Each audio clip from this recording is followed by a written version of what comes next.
The Kansas City Chiefs are going to their 5th Super Bowl in 6 years, which is great for Chiefs fans, but is it a bad thing for the NFL? Their victory on Sunday against the Bills in the AFC Championship game had 57.7 million people watching, which made it the second most watched game in NFL history that wasn't a Super Bowl. The Chiefs have now beat the Bills 4 times in the last 5 playoffs, and twice in conference championship games. So this is obviously the rivalry of the 2020s. On the Bills side of things, they seem to have their second almost dynasty, which is crazy for a franchise to have 2 completely different teams, almost 30 years apart, be so close so many times and have absolutely nothing to show for it. There must be some ring of purgatory that's been specially built for Josh Allen, Jim Kelly, Chris Paul, John Stockton, but not Karl Malone. He's going to hell. I don't want to do it if Diddy did it. And now we have a Super Bowl 52 rematch between the Eagles and the Chiefs, with Kansas City attempting to start and end their three-peat with a Super Bowl victory against Philadelphia. And I know a lot of people out there are pissed that we have the Chiefs in it yet again, and they're trying to find some reason why this team continues to win. They're looking for the refs rigged it. All of my comments on my shorts recently have been about the refs rigging the games, or they think that there's a script from the NFL, but if there was a script, wouldn't they have been playing the Lions and not the Eagles? The fact of the matter is that one of the best quarterbacks in the NFL, and maybe of all time, got teamed up with the best GM in the league, the best coach in the league, and in tandem, they've been able to put together championship teams in so many different ways throughout Mahomes' career. And for all the great players that we see in every sport, true dynasties have that in common. It's not about having the absolute best player. In some cases, you do have the absolute best player, but the GM and the coach and the entire organization needs to be able to step up to the plate and put a championship team together year after year while they have great players. And for all the people that say the NFL will be better off with parity, I say the NFL is either lucky enough or smart enough to have a league where not only dynasties can be built, but maintained over a long period of time. The NBA and the MLB would kill to just have one team win a back-to-back championship at this point. Who knows what they would do for a three-peat? The hospital's under new management now. Everybody does exactly what I say, nobody will get hurt. And who knows what I would do to make you like this video and subscribe to my channel. Don't let me catch you out there without liking and subscribing to this fucking video. I would go so far as to saying, for all the things the NFL has going for it, of which there are plenty, the thing that has done the most for the league's dominance over North American sports is the dynasties they've had this century.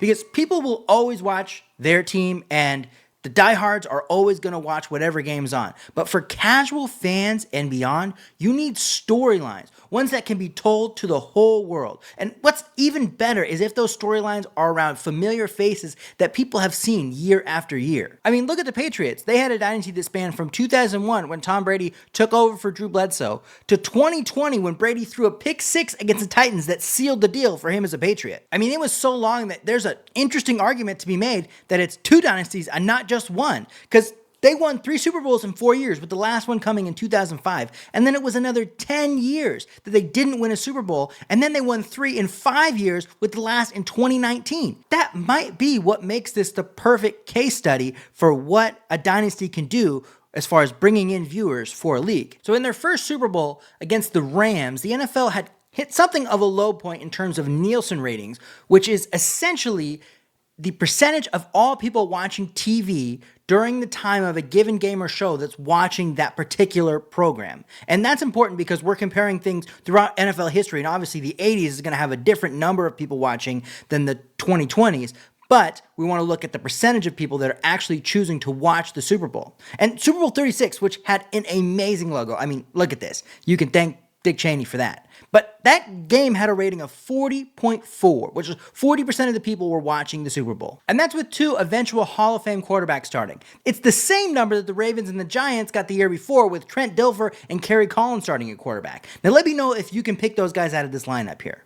Meanwhile, Super Bowls in the 90s averaged a rating of 43.14. And of course, a lot of that is buoyed by the Cowboys run in the middle part of the decade. And a lot of that low rating is that the Patriots and Brady came out of nowhere in 2001, but the ratings for Super Bowls climbed steadily as they won back-to-back in 03 and 04. And the Super Bowl isn't even the biggest winner. Ratings for the Super Bowl grew by about 1% during that time from 01 to 04, but the number of viewers in 2004 was actually less than the number of viewers in the Patriots' first Super Bowl. However, the average number of viewers for regular season NFL games went up by almost 13% in 2004 compared to 2001. And obviously there's a lot of reasons for the ratings push, but I think the major thing going on here is storyline. America loves watching the big bad villain lose to the good guys. I mean, look at some of the biggest movie franchises of all time. You have Star Wars, Lord of the Rings, The Avengers. All of these stories are about the little guys cobbling a plan together to take down evil once and for all. So if Belichick and Brady are Palpatine and Vader, then Eli Manning is Luke Skywalker and Plaxico Burress is Jar Jar Binks? Burress accidentally shot himself in the right thigh early Saturday at a Manhattan nightclub. Cut to 2007. The Patriots trade a 4th-round pick to the Raiders in exchange for Randy Moss and turn the team into an absolute juggernaut. Both Brady and Moss set single-season touchdown records with 50 passing and 23 receiving respectively. And Moss, to this day, holds the record, and only he and Jerry Rice have ever had more than 18 receiving touchdowns in one season. Not to mention, the team went 16-0 in the regular season. So after a 2-year Super Bowl hiatus, the dark side that the whole country has watched put together their empire from 2001 through 2004 gets back in the big game with a chance to become the first undefeated team in the NFL since the Dolphins in 1972. And the only thing in their way was the plucky wild-card New York Giants, who surely stood no chance. This was a story that grabbed America's attention, and the numbers prove that. Super Bowl 42 had a rating of 43.1, the highest for a Super Bowl in the new millennium, and with 97.45 million viewers, it was the most watched Super Bowl ever at the time. Oh my God! And the people got what they wanted, one of the most iconic Super Bowls of all time, with Eli Manning leading a game-winning drive with multiple improbable to nearly impossible completions along the way, and defeating what might have been the best football team ever assembled. The Rebels blew up the Death Star, and the dark side needed time to regroup. It took the Patriots 3 years for them to put together a team that was capable of making it back to the Super Bowl. And when they got there, who did they meet? Nobody other than the New York Giants. And while the Super Bowl ratings did rise in the years between the two Super Bowls, this rematch in Super Bowl 46 was not only the most watched Super Bowl again at this time, the game hit a rating of 47. Nearly 50% of households in the US with TVs were watching the Super Bowl on February 5th, 2012. That's the highest number since 1982. And back then they only had 3 channels. In 2012 we had the Puppy Bowl.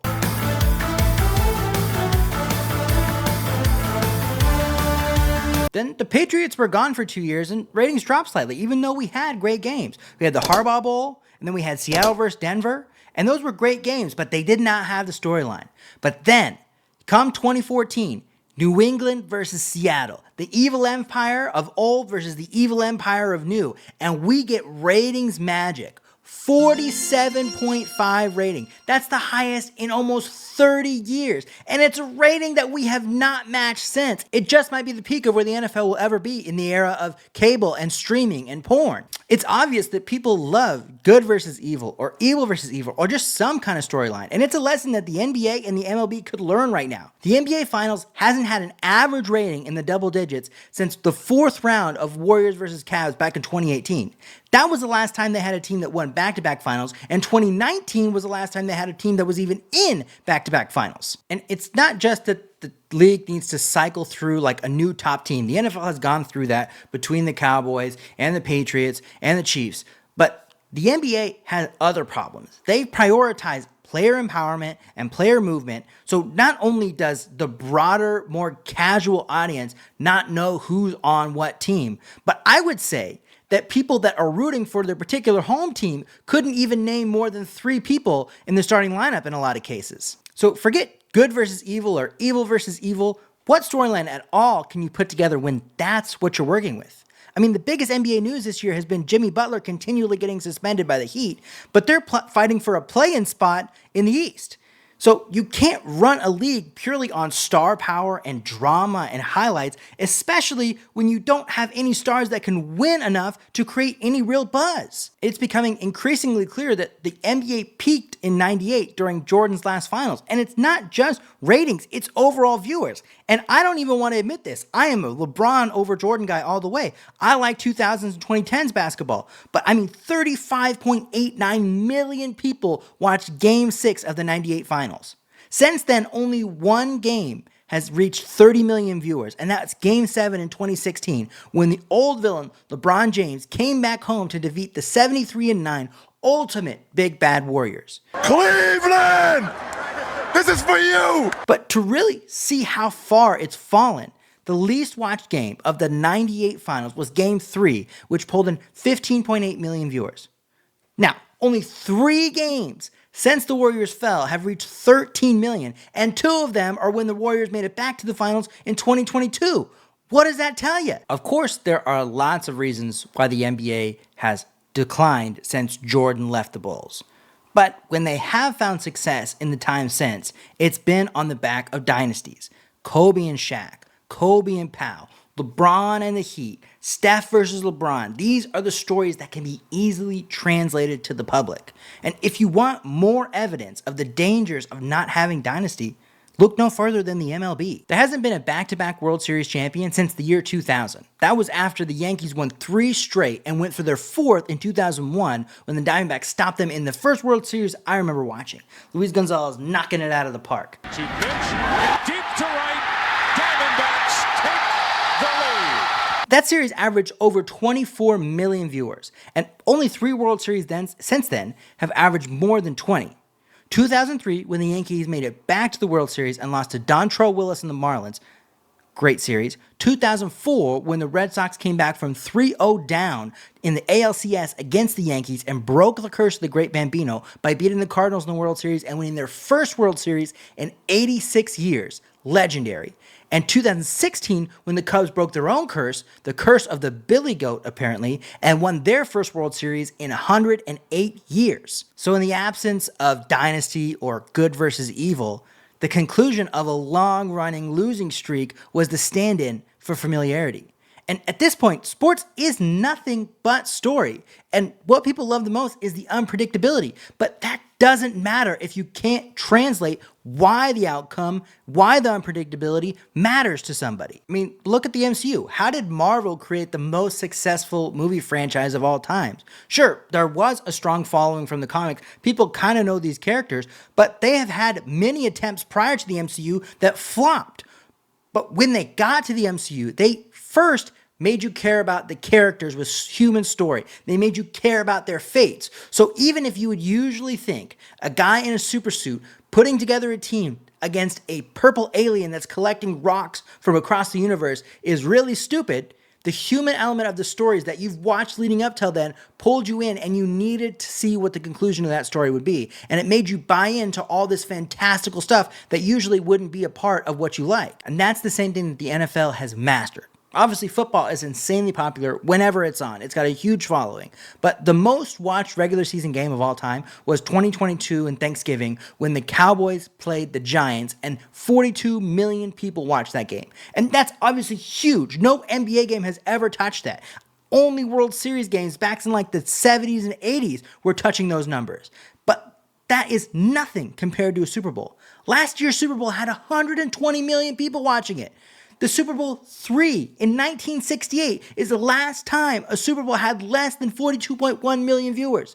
The NFL knows how to tell their story. The NFL knows how to make you watch the conclusion of their story. Part of the point here is that all the changes that the MLB have made to speed up their game, and the change that the NBA is looking at with moving the three-point line and changing the number of quarters, the game only matters so much. You need to tell a story. Your season is fucked because your story can't be told with the way that you run your league. Change the way you run the back end of it so you can tell a fucking story instead of trying to get us to be worried about three-pointers and home runs. Nobody gives a shit about that shit if you're not telling a story. So is the Chiefs in 5 of the last 6 Super Bowls bad for the NFL? Hell no. the Chiefs have a compelling story to tell on multiple levels. From within the NFL, the team has continued to reinvent itself. You can hate on the team as much as you want as a football fan, but they won their first Super Bowl with just sheer power, sheer offensive power on that side of the ball. Then, after the Bucs and Bengals found a way to stop that deep ball attack, they moved on from the best receiver in the league in Tyreek Hill and found a way to win with their defense and controlling the ball. They actually got better without Tyreek Hill, and that doesn't get talked about enough. The genius of their GM, Brett Veach, is so severely underrated. And it's not just genius to know that moving on from Tyreek Hill, you could continue to make a winning team with Patrick Mahomes. It's the balls to actually pull that off. A lot of guys know that that would make the team better, but do they have the balls to pull it off and trust that they're going to win a Super Bowl in the next 2 years after they trade away the best player on their team or the second best player on their team? And then from a more broad perspective, they have personalities on this team that play well on TV. And not just that, they've become such an extremely strong brand just from continuing to win. That can't be overstated. Continually being in the spotlight, continually winning games, that brand gets strong. People see that logo in the streets. People recognize those players. And the familiarity that people have with that brings opinions, both good and bad, which having opinions, no matter what they are, is good for the team, is good for the league. That means people know about you and care about it. And they want to see what they'll do next or what somebody will be able to pull off against them. And this year, they have a chance to become one of the most recognizable teams ever because they can set history by winning 3 straight Super Bowls for the first time ever. And people want to see that happen. Probably about the same or even more so, people want to see that be stopped. That's why this Super Bowl is going to be enormous. And to sprinkle that on, for the last 2 years, the biggest pop star in the world has been tied to their team. Usually the NFL goes for a Super Bowl act to bring in the pop culture thing. But Taylor Swift is going to be at the games anyway. So all they have to do is pan over to her in the luxury box and they're going to gain an additional 1 or 2 million viewers. And the numbers bear it out. I mean, there's so much to watch nowadays on so many different platforms. And yeah, I mentioned that earlier, but it bears repeating. But the Chiefs' 3 Super Bowls that they've won have all had over 100 million viewers with a Nielsen rating over 40. The 2 Super Bowls they didn't win in between didn't hit 40. And that's the first time in over 30 years a Super Bowl didn't have a Nielsen rating of over 40. And obviously, COVID had a hand in that. But the point stands that the Chiefs story is a compelling follow-up to the Patriots dynasty we had for the 20 years prior. Personally, I don't know what the NBA is going to do. I heard Adam Silver talking about shortening the quarters, but again, that doesn't fix your problem. The problem is you don't have any storyline, and there's no players or teams that are coming up that have any interesting story to the larger public. I'm a Thunder fan. I'm super excited, but I'm not watching games this year. I haven't watched an NBA game since last year's playoffs. And maybe Luka versus Anthony Edwards could be something, but the teams don't stay together long enough. The Wolves aren't even in the playoffs this year, I don't think. Luka hasn't played most of the season. Like, how can you build a storyline if the teams aren't playing? What, are you just going to show us anime clips? I live in Portland, and the Blazers have resorted to giving out pizza and soda with tickets to get people to come to the games. But let me tell you something, that shit worked. If the NBA just gave out pizzas with each time you watched the game on League Pass, I'll be watching League Pass games. Rich people love pizza, poor people love pizza, white people love pizza, black people love pizza. Do black people like pizza? And maybe the MLB's got something figured out because they did have an uptick in ratings for the World Series this year with the Yankees versus Dodgers. And to be honest, I had no idea that they had higher average ratings in the NBA Finals for years. I mean, a lot higher ratings, a lot more viewers. But, I mean, they have the greatest baseball player of all time in Shohei, and everything went perfectly for them last year. Can they expect to do that again? Can they recreate that? Or are we going to see it go back down after this 1 year uptick? But regardless of what they're doing and what they learn going forward, the NFL and the Super Bowl will continue to grow with this Chiefs storyline. And they are building storylines to follow up whenever the Chiefs lose the dominance they've enjoyed over the last 6 years. I mean, any of the teams that made it even to the divisional round would be an interesting storyline because the NFL knows how to weave it together. They know how to present the story. Imagine if the Lions made it, or the Commanders, or the Bills. There's so many different storylines that would have worked in the Super Bowl. They don't need a script. They just write off of what's already happening. And you can't hate what's happening. You have to just recognize the magic. That's not only the dominance of the Chiefs and the greatness of Mahomes and Kelsey and Reed and Veach, but just realize the NFL is the greatest storytelling company in the history of the world. And that's facts. Thanks for watching that video. Make sure that you like and subscribe, and if you've made it this far, leave a comment. Let me know what you think. If you want to watch more of my videos, you can go on this side. If you want more NFL, I've got one about 5 facts from the NFL Super Wildcard Weekend. Up here, I've got my most popular video, which is about the SEC and conference realignment. Other than that, go ahead and subscribe on my link over here, and we'll catch you next time. See ya!